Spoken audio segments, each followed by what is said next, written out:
Hi hello नमस्कार मंडळी, मी राजेश्री पाटील मनपूर्वक स्वागत करते आजच्या पुन्हा एका नवीन व्हिडिओमध्ये. मंडळी, आतापर्यंत आपण मोगरा, जास्वंदी, तुळशीवर बरेच व्हिडिओ पाहिले, पण मात्र आज आपण बोलणार आहोत कढीपत्त्याबद्दल आणि एक मोठा खूप असा कन्फ्युजन देखील क्लिअर करणार आहोत. फेब्रुवारी महिना आला की लोक दोन टोकाला जातात. पहिलं म्हणजे कढीपत्त्याची फुल कटिंग करतात किंवा कटिंगच करत नाहीत आणि मग मार्च एप्रिलमध्ये म्हणतात की माझ्या कढीपत्त्याला पानच येत नाही. सो आज मी तुम्हाला सांगणार आहे की फेब्रुवारीमध्ये नवीन रोप लावायचं का, किंवा जुनाच कढीपत्ता हा काढायचा किंवा नाही, किंवा खताचं एक्झॅक्ट असं पॅटर्न काय ठेवायचं ते. चला तर मग मंडळी, अधिक वेळ न घालवता आजच्या व्हिडिओला सुरुवात करूया. सर्वात आधी मोठा प्रश्न, आता कढीपत्ता लावला तर चालतो का, किंवा नर्सरीतून आता कढीपत्त्याचं रोप आणून लावलं तर चालेल का? तर याचं उत्तर आहे हो. हा खूप असा चांगला सीझन आहे फेब्रुवारी महिना नवीन रोप लावण्यासाठी, कारण थंडी कमी होत आहे. शिवाय रोपाची नवीन ग्रोथ देखील याच महिन्यापासून सुरू होत असते. शिवाय रूट्स देखील ऍक्टिव्ह होत असतात. सो आता तुम्ही नर्सरीतून नवीन रोप किंवा कटिंग थ्रू देखील कढीपत्ता ग्रो करू शकतात, किंवा जर तुमच्याकडे सीड्स असतील तर सीड्स थ्रू देखील ग्रो करू शकतात. पण मात्र सीड्स आणि कटिंगने कढीपत्ता ग्रो व्हायला बराच वेळ लागून जात असतो. आणि जर तुमच्याकडे झाड असेलच ऑलरेडी, तर मात्र त्याचं काय करायचं ते आता पाहूया. मंडळी, हे तर झालं आता रोपाबद्दलचं. आता वळूया थोडं की आणलेलं रोप कढीपत्त्याचं 10 ते 12 इंचच्या मातीच्या किंवा प्लास्टिकच्या कुंडीमध्ये व्यवस्थित लावायचं. आणि कुंडीला मात्र भरपूर असे ड्रेनेज होल असणं महत्वाचं आहे. यामध्ये सॉइल मिक्सचा रेशो देखील परफेक्ट असायला हवा. त्यासाठी तुम्ही 40% बागेची माती, 30% गांडूळ खत, 20% कोकोपीट, 10% वाळू आणि 1 चमचा नीमकेप किंवा नीमखली याचा वापर मात्र आवश्यक करावा. याने माती हलकी होत असते, शिवाय पाणी देखील मात्र साचणार नाही. मला बऱ्याच वेळेस कमेंट असतात की ताई, तुमच्या कुंडीतील माती किती छान आहे, भुसभुशीत आहे, घट्ट गच्च अशी दिसत नाही. कारण त्यामागे मी नेहमी जो काही मातीचा रेशो आहे तो अशाच प्रकारचा ठेवत असते, आणि त्यावर आधारित देखील मी बरेच व्हिडिओ शेअर केले आहे की कुंडीची माती कशा प्रकारे तयार करावी किंवा कुंडी कशी भरावी नवीन रोपं लावणार असाल तर. सो अजूनही तुम्ही जर ते व्हिडिओ चेकआउट केले नसेल तर नक्की चेकआउट करा आणि त्या आधारेच नवीन कुंडी किंवा नवीन रोप लावायचा प्रयत्न करा. तर मंडळी, हे तर झालं माती, कुंडी, नवीन रोपाविषयीची. आता वळूया की आता महत्वाचं म्हणजे नवीन रोप लावताना आपल्याला रूट डिस्टर्ब न करता लावायचा आहे. पॉलीबॅगला हलक्या हाताने कट करून ते रोप आपल्याला कुंडीत लावायचं आहे, आणि कुंडीत लावल्यानंतर मात्र फक्त हलकंसं पाणी देऊन घ्यायचं आहे. 2 ते 3 दिवस मात्र त्याला कडक उन्हात ठेवू नका, नंतर हळूहळू सनलाईट मध्ये त्याला शिफ्ट करा. ही तर झाली इथपर्यंतची सर्व प्रोसेस नवीन रोप लावण्यासाठी. आता वळूया पार्ट सेकंड, की ज्यामध्ये महत्वाचा भाग म्हणजे प्रूनिंग ही फेब्रुवारीमध्ये करायची का. फेब्रुवारीमध्ये हार्ड कटिंग मात्र अजिबातच करू नका. हा विंटर नाही, म्हणजे हिवाळा नाही, आणि पूर्णपणे उन्हाळा देखील नाहीये.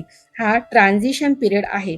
सो आता नेमकं काय करायचं किंवा नेमकं काय कट करायचं, तर सुकलेल्या फांद्या, पिवळी झालेली जे काही स्टेम असतात आतमध्ये ते, किंवा एकमेकांना क्रॉस होणाऱ्या ज्या काही फांद्या असतात, या आता आपल्याला कट करून घ्यायच्या आहेत.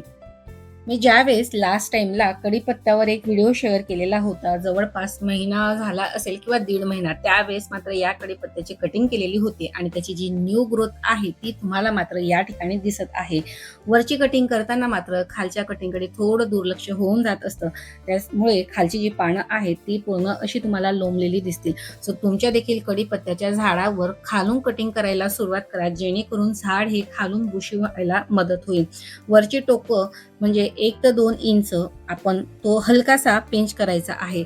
त्यामुळे नोट्स यायला देखील मदत होत असते. शिवाय हलकीशी प्रूनिंग कटिंग केल्याने नोट्स येऊन त्यामधून पुन्हा नवीन ब्रांचेस देखील फुटत असतात. सो याने झाड देखील दाट होत असतं. शिवाय साईडची जी ग्रोथ आहे ती देखील त्याने वाढत असते.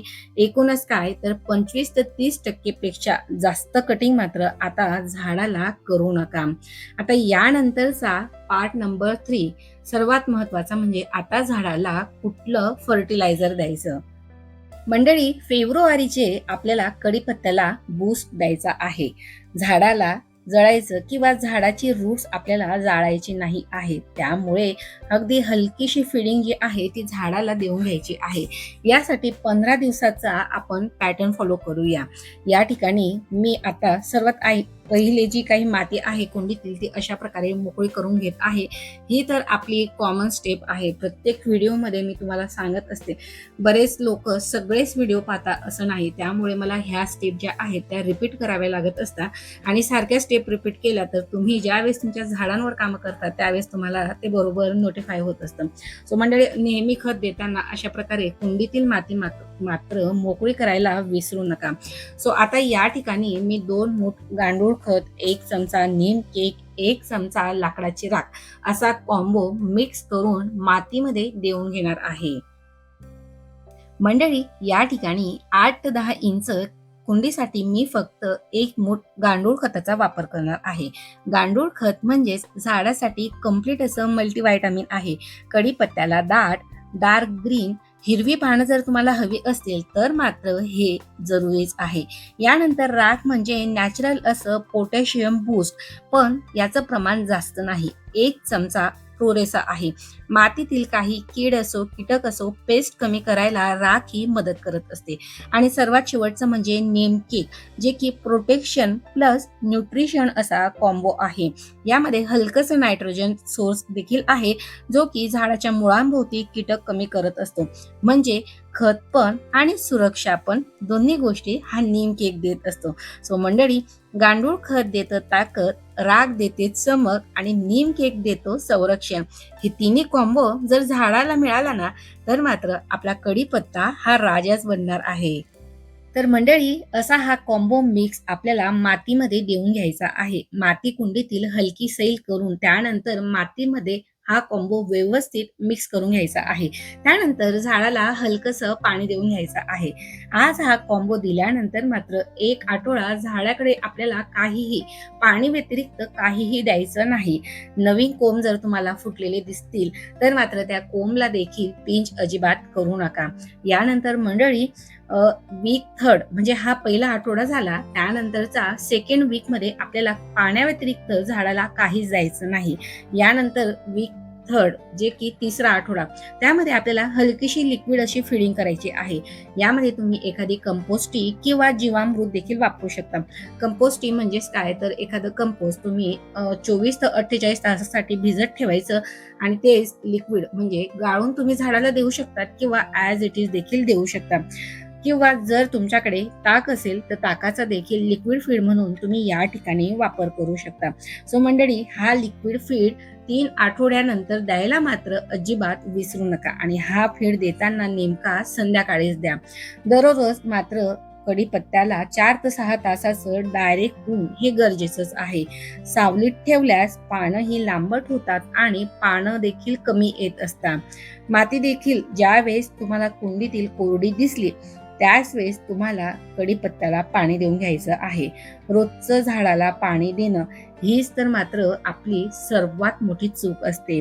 सो मंडळी, या ठिकाणी कटिंग, प्रुनिंग, नवीन झाड लावणं, त्यानंतरचं 3ऱ्या आठवड्यातलं आपलं लिक्विड फिडिंग, या 3 स्टेप जर तुम्ही फॉलो केल्या ना तर एप्रिलमध्ये मात्र तुमचा कढीपत्ता हा छान दाटसर आणि डरेदार देखील दिसणार आहे. आणि लक्षात ठेवा मंडळी, कढीपत्ता हा स्लो ग्रोवर आहे, पण मात्र त्याला योग्य पॅटर्न दिला तर मात्र तो खूप मजबूत होत असतो.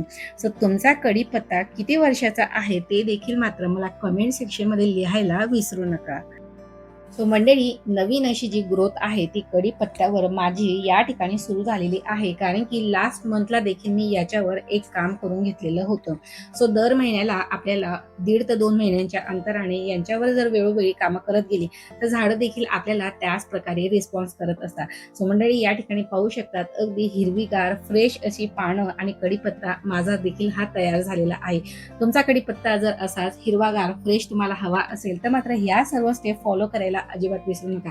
आणि हो मंडळी, आजचा हा व्हिडिओ तुम्हाला थोडा जरी हेल्पफुल ठरला असेल तर मात्र व्हिडिओला लाईक करून तुमच्या कढीपत्त्या प्रेमी लोकांपर्यंत मात्र हा व्हिडिओ नक्की शेअर करा आणि ज्यांच्या घरी बाल्कनीमध्ये कढीपत्त्याचं झाड आहे त्यांना देखील मात्र शेअर करा, जेणेकरून त्यांचा कढीपत्ता देखील वेळेवर व्यवस्थित अशा प्रकारे ग्रो होईल. आणि हो, नेक्स्ट व्हिडिओ पाहण्यासाठी मात्र अजूनही जर तुम्ही चॅनलला सबस्क्राईब केलं नसेल तर मात्र वाट कसली पाहता, एक पटकन सबस्क्राईब बटन प्रेस करून घ्या, बेल आयकॉन प्रेस करून ऑलचं ऑप्शन देखील सिलेक्ट करा, जेणेकरून येणारे लॉंग आणि शॉर्ट व्हिडिओ दोन्ही पाहता येतील. शॉर्ट व्हिडिओमध्ये देखील मी छोट्या छोट्या गार्डनिंगच्या टिप्स तुमच्यापर्यंत पोहोचत असते. चला तर मग भेटूया पुन्हा एका नवीन आणि माहितीपूर्वक व्हिडिओमध्ये. तोपर्यंत मात्र तुमची आणि तुमच्या झाडाची देखील काळजी घ्या. So take care and bye friend, happy gardening.